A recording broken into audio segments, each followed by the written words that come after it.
La chronique Bantou de Makalapati raconte les histoires de l'Afrique. Afrique, terre, mer, berceau de l'humanité.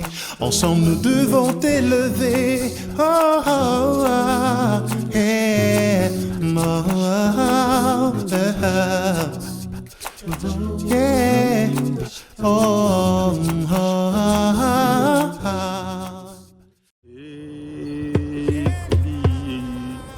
Oh, collier, oh, collier, collier, oh, collier, oh.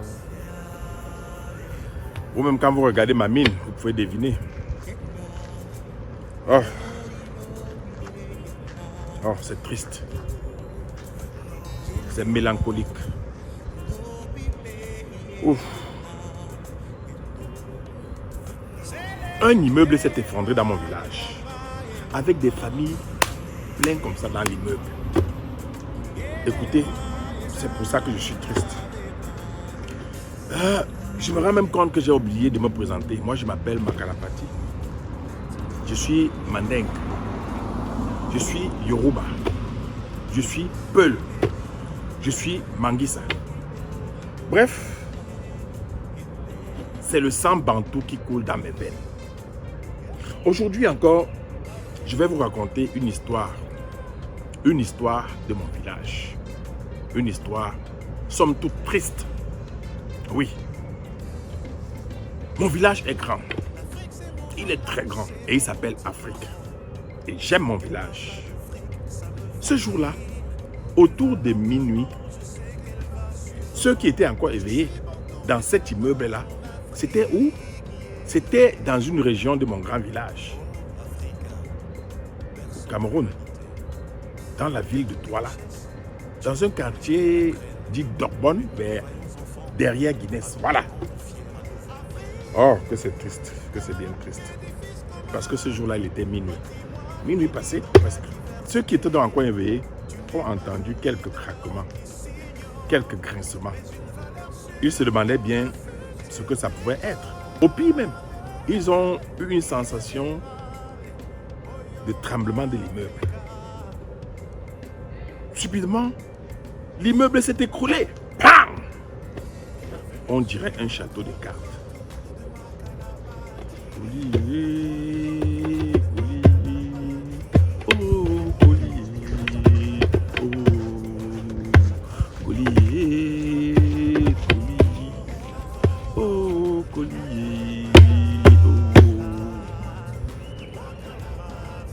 Les populations environnantes se sont mis à crier « Au secours! Au secours !» D'aucuns qui avaient été ensevelis dans les décombres et qui avaient encore le souffle d'appeler à l'aide se mettaient à appeler à l'aide. « Au secours! Au secours !» D'autres étaient carrément ensevelis dans les gravats. Donc les populations qui venaient au secours, chacun, beaucoup d'entre eux, ou encore beaucoup d'entre elles, ont pris leur téléphone pour appeler les pompiers. Il était comme ça minuit passé. Vous savez à quelle heure les pompiers sont arrivés sur les lieux? Autour de 8 heures du matin. Autour de 8 heures. De presque minuit à 8 heures. Imaginez quelqu'un qui dans les décombres respirait encore. Va-t-on le retrouver vivant? Ah, je n'en sais trop rien. Toujours est-il que toute la nuit, les populations se sont battues pour sauver qui ils pouvaient sauver. Voilà donc le matin, à 8 heures, les pompiers qui arrivent. Pipon, pipon, pipon. J'ai regardé, j'ai secoué la tête et je me suis mis à chanter. Collier, collier, oh collier, oh, collier, collier, oh collier, oh. Ah. Ah. Que de catastrophes dans mon village.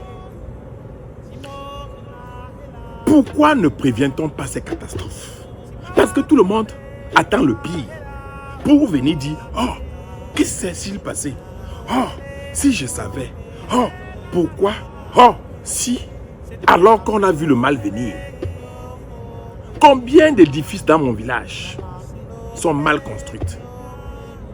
Combien d'édifices dans mon village n'ont pas de permis de bâtir et qui parfois ont des permis de bâtir, mais des permis de bâtir somme toute frélatés. On voit le mal venir, mais rien n'est fait pour prévenir le mal. Voudrais-je vous rappeler que dans mon village, dans beaucoup de régions de mon village, il y a ce qu'on appelle la direction de la protection civile. Allez me demander quel est son rôle. Évidemment, son rôle est de prévoir les sinistres.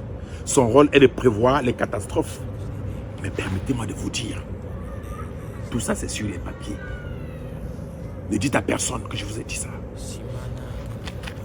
Ah oui, puisqu'il n'y a aucune politique de prévention qui est mise sur pied, du moins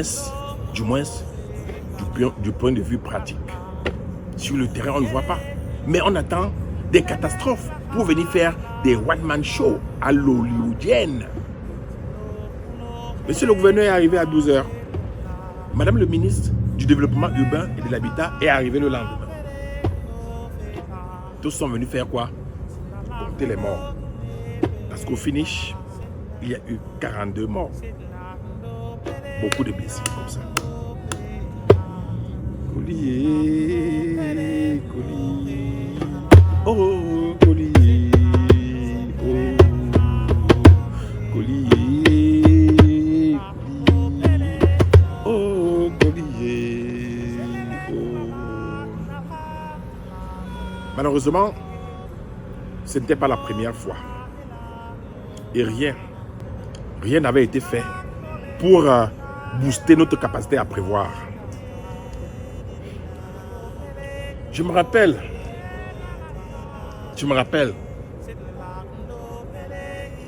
le 30 juin 2021,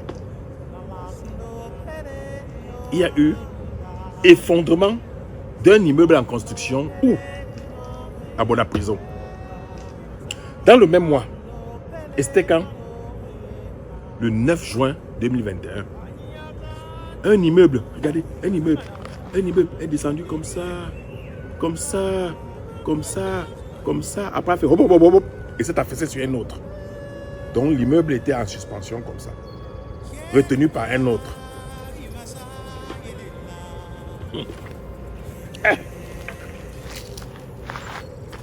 Le 14 juin 2021, un échafaudage s'écroule à quoi? Tam! Fort heureusement.